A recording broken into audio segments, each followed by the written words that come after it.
Hello, welcome to Soothing Pod's Sleep Stories.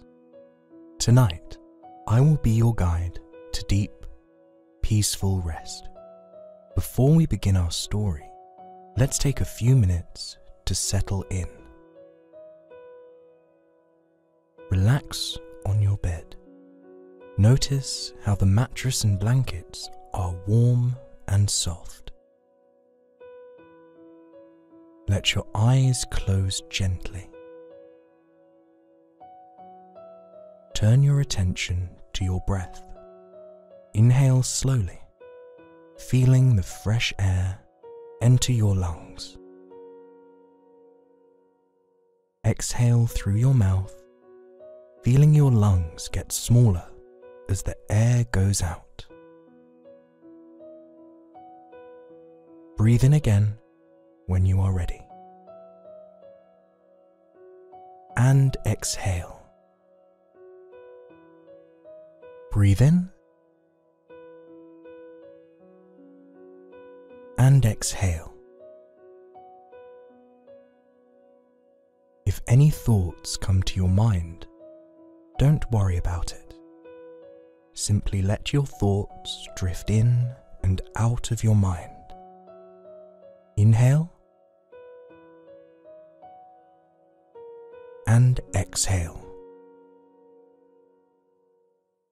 Now that you are comfortable, I will begin our story.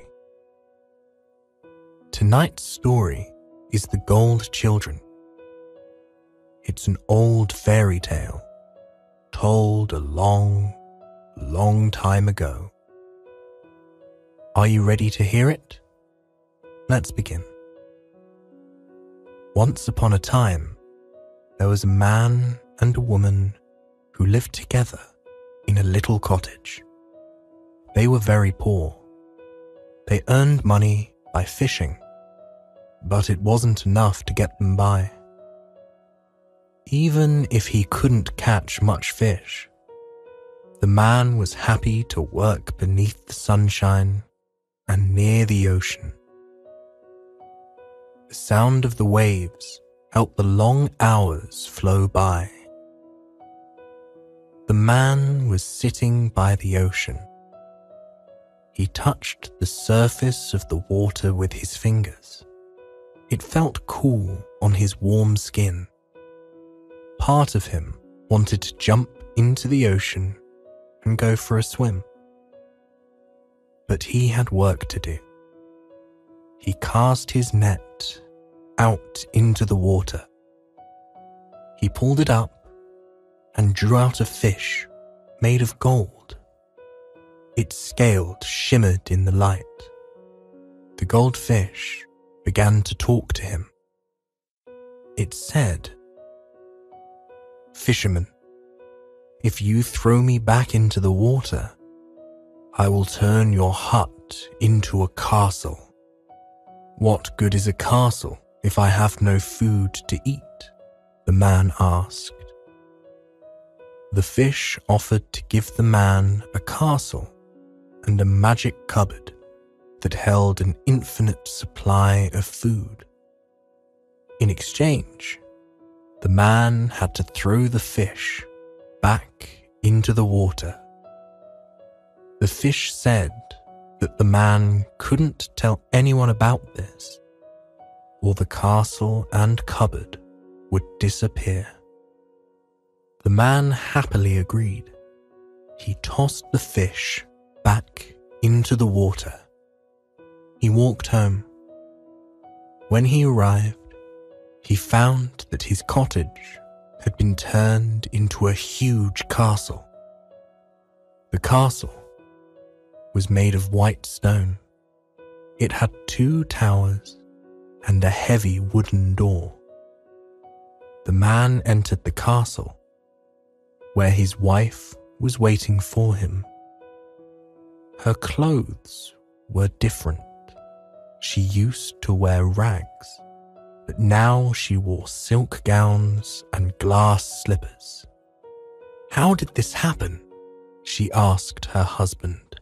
There was a smile on her face.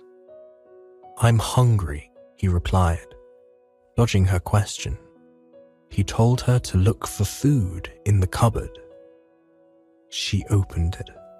Inside, there was row after row of every food you could imagine. Bread, fruit, cured meats, canned vegetables.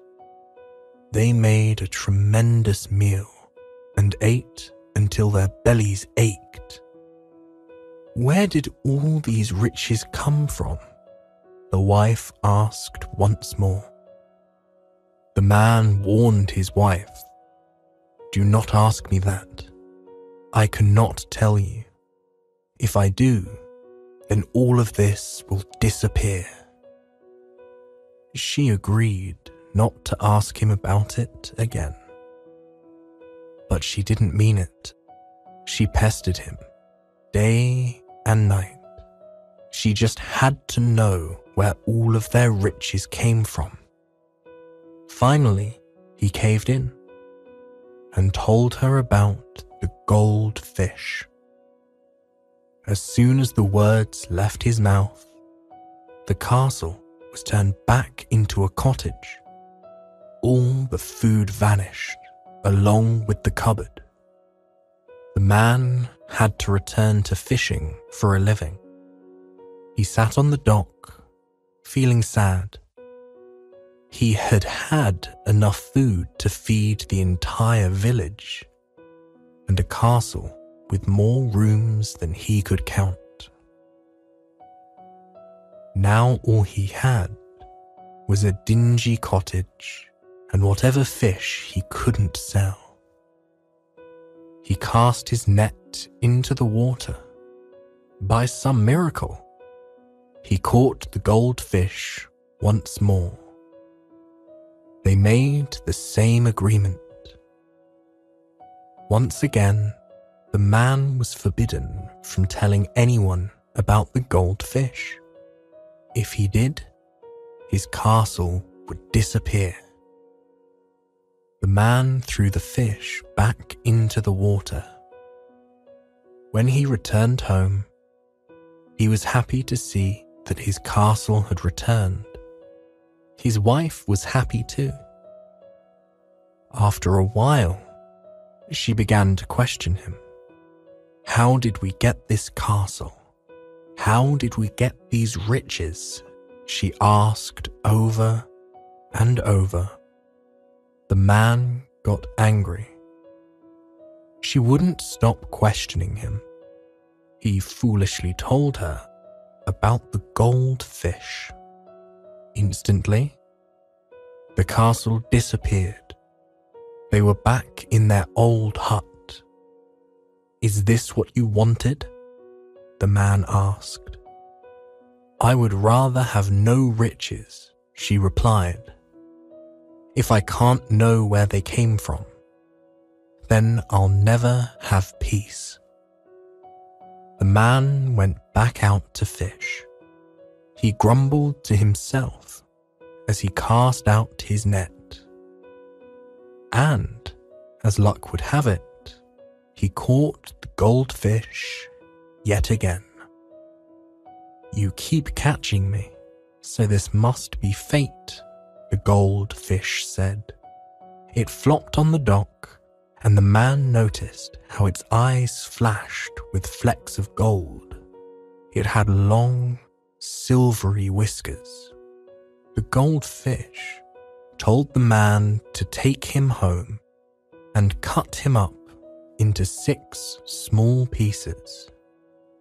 He told the man to feed 2 pieces to his wife, 2 to his horse, and bury the remaining 2 in the ground. The man followed the fish's instructions. Using his sharpest knife, he cut the fish into 6 pieces. Eventually, the 2 pieces that he buried in the ground blossomed into 2 gold lilies. They had delicate petals and long, shiny stems. They were larger than regular lilies. Their petals spread out, drinking in the sunlight. The man's horse gave birth to 2 gold baby horses. Their fur was a shiny yellow. They slept on the grass while their mother nursed them. Finally, the man's wife gave birth to 2 children that were made of gold. They had sparkly eyelashes. After many years, the children, horses, and lilies grew tall and strong. The children, who were now men, told their parents that they wanted to ride their gold horses out into the world. I couldn't bear not knowing where you are and how you are, the man said sadly. His children replied, you will know by looking at the gold lilies. If they are fresh and fragrant, that means we are alive and healthy. If they are withered, then we are ill. And if they die, then we are dead. The 2 of them climbed onto their gold horses and began their journey. The horses walked happily down a path. Their hooves clacked rhythmically on the ground. Flat plains surrounded them. The grasses were dotted with tiny purple and white flowers. After some time, they arrived at an inn. There were many people inside. When these people noticed the gold children, they began to mock them. The people made fun of the gold children's golden skin and yellow eyes. They laughed and jeered. The gold children were embarrassed. One of them ran away from the inn. He got on his horse and rode back home to his father. His head hung in shame. The other gold child decided to carry on. He rode on past the inn, ignoring the people who laughed when he went by.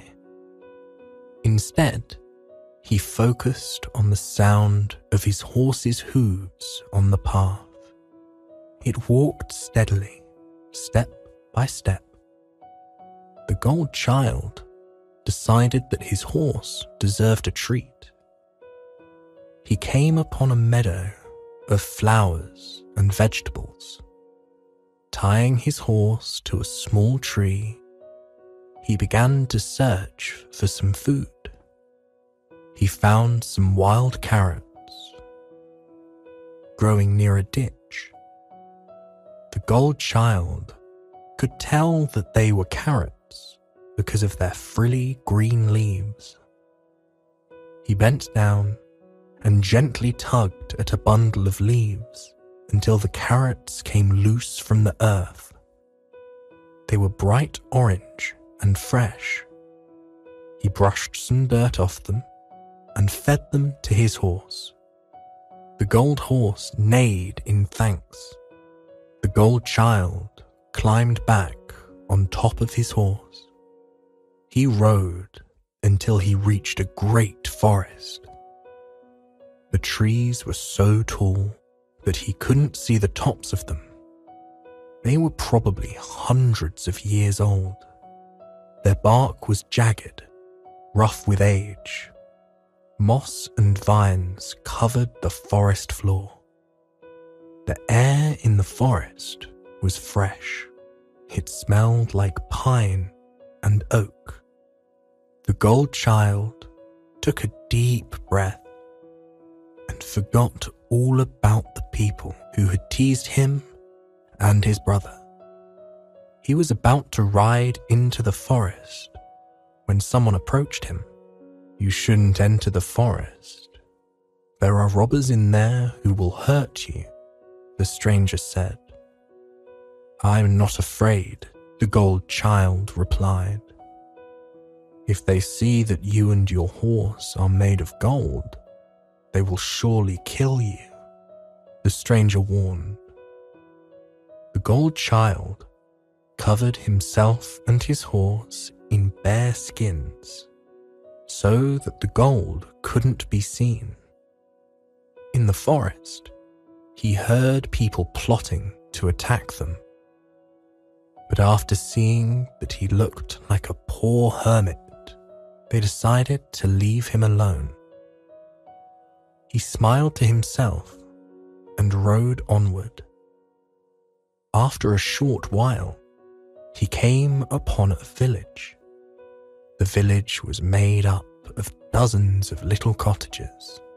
They each had a flower garden in the front yard and a vegetable garden in the backyard. As soon as he entered the village, he saw a very beautiful girl. Her brown hair was braided down her back.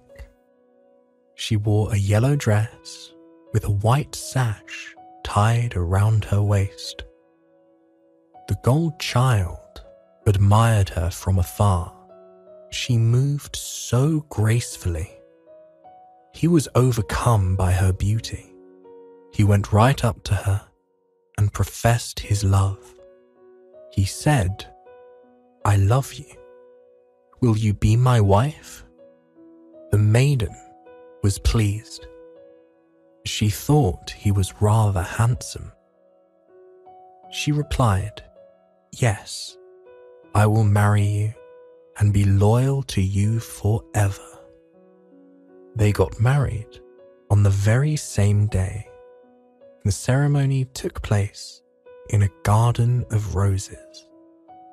Even though the bride and groom were wearing everyday clothes, they looked like royalty. The gold child was still wearing his disguise of bearskins. Birds fluttered above the newlyweds, singing as if they knew it was their wedding day. Then, the bride's father came home. He met his new son-in-law and flew into a rage. He believed that the gold child was very poor. He said, "My daughter cannot marry such a man." The bride begged her father, "Father, I love him so much. He is my husband," she said.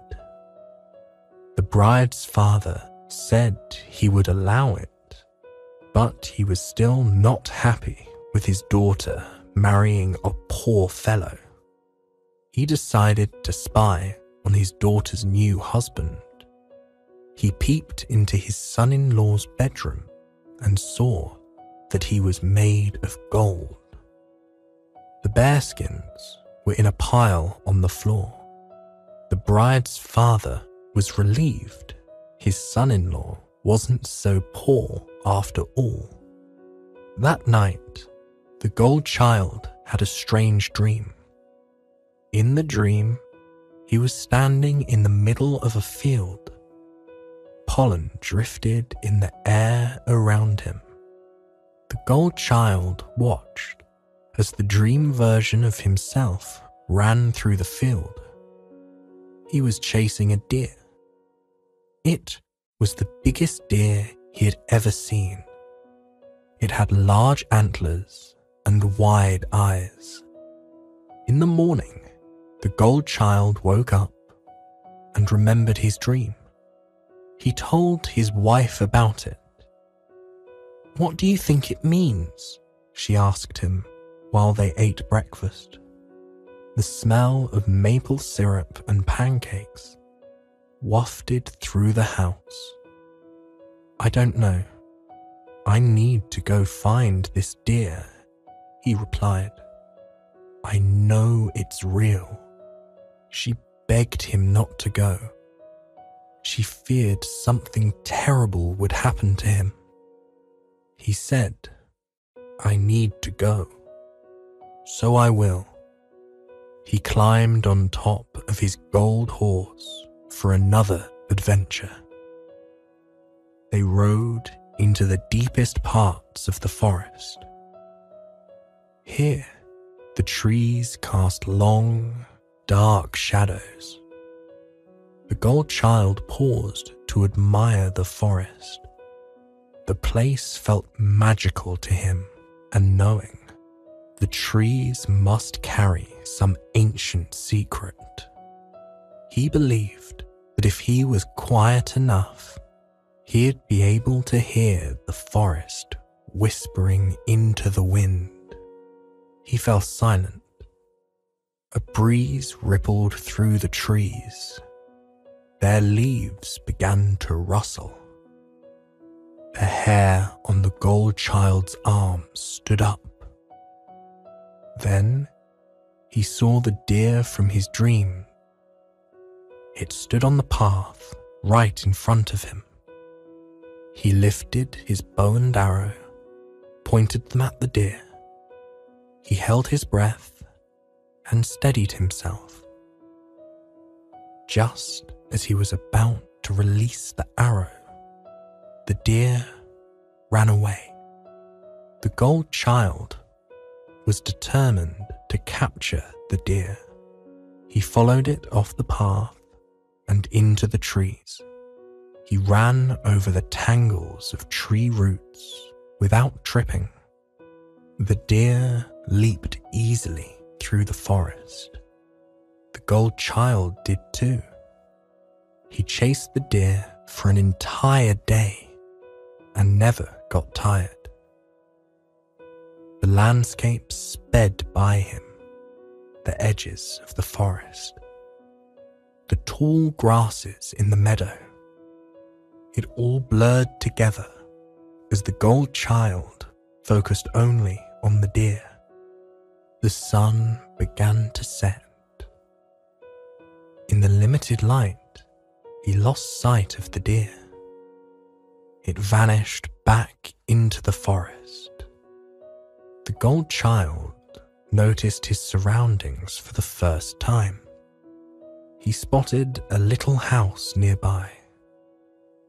The house was small and well kept. Several glass stepping stones formed a path to the door. There was a yellow light glowing through the curtains. That meant there was probably someone inside. The gold child left his horse on the main path and followed the stepping stones to the front door. He knocked several times. After a few moments, he saw someone peeping out through a crack in the curtains. It was a lady, dressed all in black. He knew she was a witch. She had grey hair and a wrinkled face. "What are you doing out so late?" she said to the gold child. "Have you seen a deer?" he asked her. "Why, of course," she replied. "Everyone has seen the deer."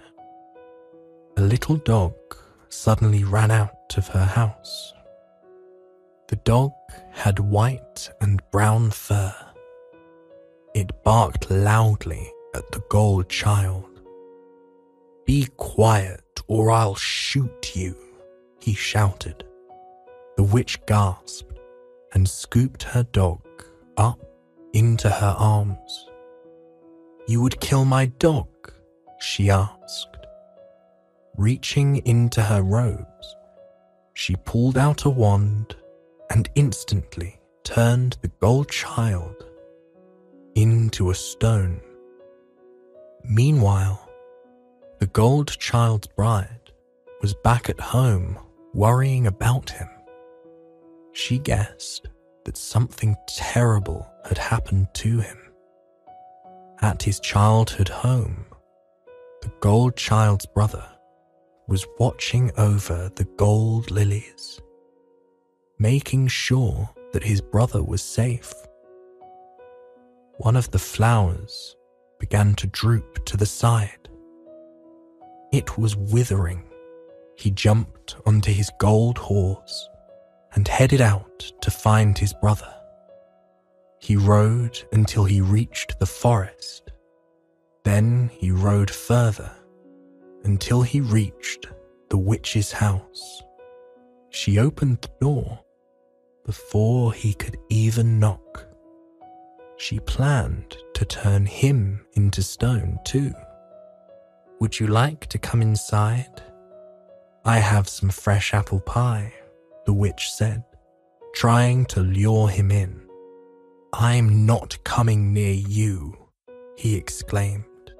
"Bring my brother back to life, or I will shoot you." She didn't want to do it, but she also didn't want to get shot. So she snapped her fingers, and the stone turned back into the gold child. He ran over to his brother. They hugged each other, feeling relief and joy. "Thank you for saving me, brother," the gold child said. They turned back to the witch, but she and her house had both vanished. In the place where her house used to stand, there was a circle of burnt grass. It was dark grey. The gold children shrugged. They mounted their horses and rode out of the forest. One of them went home to their father. The other went home to his bride. Their father knew they were both safe and in good health because the gold lilies were fresh and bright. The bride was overjoyed to have her husband back. She kissed him, and he held her in his arms. They went out into the garden and sat beneath a tree. They held hands and lived happily ever after. I hope you enjoyed this story. Have a restful sleep. Good night.